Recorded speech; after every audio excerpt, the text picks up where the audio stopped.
Have you ever wondered what monks are able to do after months and months of meditating alone up in the mountains? Well, it's certainly not to be able to make the finest cup of tea, but it's to hone in those amazing superpower-like abilities after months and even years of brutal training. From being able to walk on water to be able to break stone with their head, here are some of the most amazing examples of the most unusual Shaolin monks' superpowers. Before we move on, I've got a little challenge for y'all that'll take 5 seconds to complete. So here's the deal. You just leave a like on this video, smash that subscribe button, and hit the notification bell, and you'll get 10 years of amazing luck. Try it. It really works. Walking on water. Walking on water is what we consider religious figures or superheroes are able to do, right? Well, this fearless monk can walk on water, technically. Shi Liang is a Chinese monk who joined the Shaolin monks for his inspiration of Kungfu moves. He was able to walk on water by using very thin and lightweight plywood boards, connected by cloth. He was able to run across the surface of a reservoir, which was 118 meters long, in roughly 50 seconds. Wow! Shi Liang has also done other amazing things in the past, such as running with iron bars on his feet. It took him a total of 9 years to be able to run on water with the boards. He says you have to focus on being light and using control in your toes so that you can get across. His goal is to be able to run 150 meters on water. Well, when you're ready, I've got Guinness World Records on speed dial. Superhero strength. Ever thought of just how cool it would be to have superhero strength or to be super strong? Well, superhero strength is an amorphous ability and can be portrayed in many different forms. An example could be Hercules or Goku, but also could be portrayed in Tony Stark's Iron Man or Wonder Woman. Superhero strength is mostly seen in fiction and mythology. Outside of this, however, humans are actually attempting to get superhero strength to work for real-life purposes by using technology and scientific experimentation. Technically, it's already been done, and we see it in the athletes who may be using steroids or blood doping to better enhance their performance. But who knows what we see in the future of superhero strength? But I digress. This is about Shaolin monks, not MIT. Maintaining body temperature. Just how convenient would it be if humans could adjust or maintain their body temperature in different situations? It was discovered that a small group of Tibetan monks have the ability to control the temperature of their skin through means of meditation. A group of scientists were able to study a group of Tibetan monks in 1979 with follow-up visits in the 1980s. The conclusion from their research was this group was able to raise their body temperature up 17 degrees. This keeps them warm when they sleep in temperatures that get as low as 0 degrees Fahrenheit. On a relative note, there was a group in India who could lower their metabolism down to 60% while they slept. For comparison, when a regular person sleeps, their metabolism lowers only about 10 to 15% versus the group that could lower it 60%. That's not only a big change, but could be used in lack of food to preserve needed energy. Time to hibernate. Needle through glass. Now, physics is just a little twisted with this situation.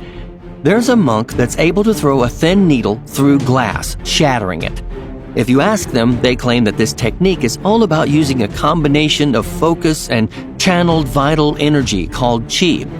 It was found that the needle had acquired a speed of 150 kilometers or 93 miles per hour in order to pierce through the glass sheet. It also takes more skill to do this than just throwing a dart at a dartboard or throwing a sewing needle at your living room window after deep breathing. Finger skill. Do you think you have great balance?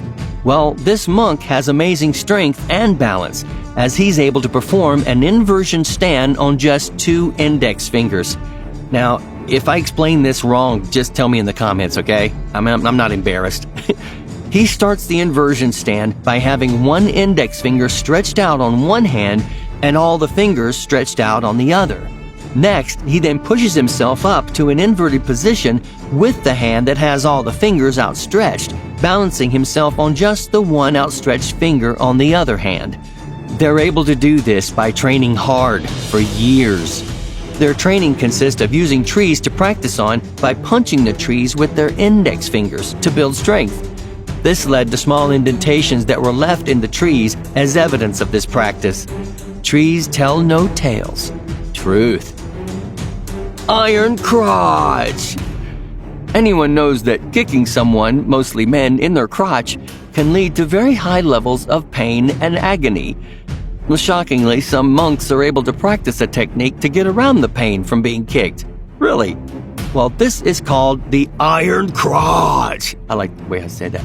To start the training, they have to start decentering the area around their testicles by using meditation, but also taking literal pain in the area.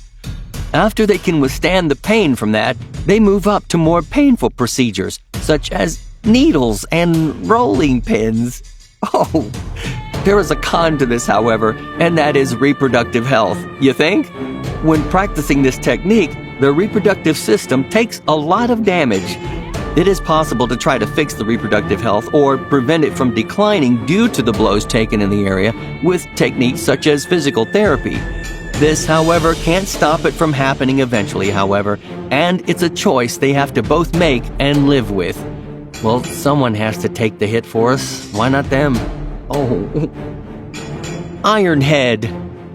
Ever wanted to just hit your head against a wall? This technique, known as Shaolin Kungfu Iron Head, Tai To Kong, is pretty much just that.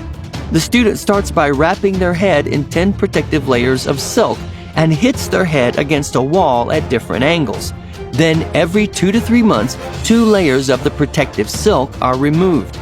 When the student finally hits months later with an unprotected head, it'll hurt, but the student will have to adjust to it in order to master it. After the student gets adjusted, they will have mastered it, and the student's head is supposedly as strong as ever, or even stronger than the wall itself.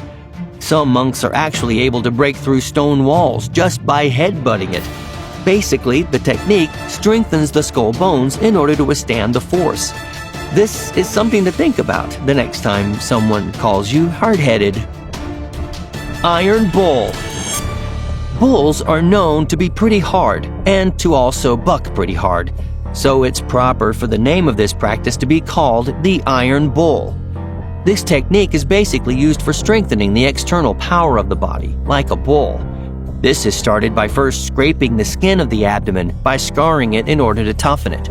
After the skin is hardened enough, they will begin to strike and punch the stomach. When punching the stomach no longer hurts and the skin is harder, they will then begin to use hammers to strike their stomach. They start off with wooden hammers, but eventually use iron ones to strike full force. Some monks are strong enough to have the full force of the hammer driven into their stomach and will stand without pain. I guess you really have to have a strong stomach for this. Diamond finger. Diamonds are known for more than just being a pretty gem to put in a wedding ring. Diamonds are also used in drilling bits due to their strength. The diamond finger technique is a way to basically strengthen your finger, and it will supposedly become as hard as a diamond over time. Regular training is a must if you wish to tackle this challenge, and can take about 3 years to complete. That's if you stay with the training. There are also lots of wounds that are possible along the way, but you reap the benefits of being able to do significant damage to what your finger may strike. Some parts of the training routine include punching stones until they crumble, but also punching trees once again until they have a hole through them. Maybe there's some conspiracy theory notes out there that say woodpeckers have diamonds in their beaks. In hot oil. This last technique is a bit extreme, and you may find yourself dipping your foot into a bath of ice cubes, because this gets hot. This monk was recorded sitting in a pot of oil above a live fire, while continuing to do his meditation. In their own way, this was just the monk proving his faith and determination, along with demonstrating just how far he would go to prove his faith to his religion. Even though there was a special blend of herbs and oil applied to reduce the heat of the oil, you have to imagine that sitting in hot oil would still be blistering and painful, even with the help of the herbs. After he finishes his meditation session, the oil is then poured into bottles and then sold out to the spectators of the event.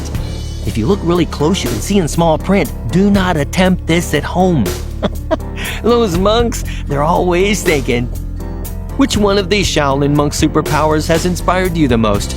Well, let me know in the comments below, and I'll handpick and feature your comment in the next video. So look out for your comment.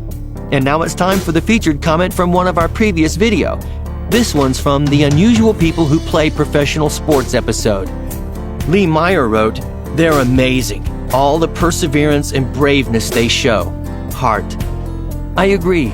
Some of these left me speechless and hard to read through without getting choked up.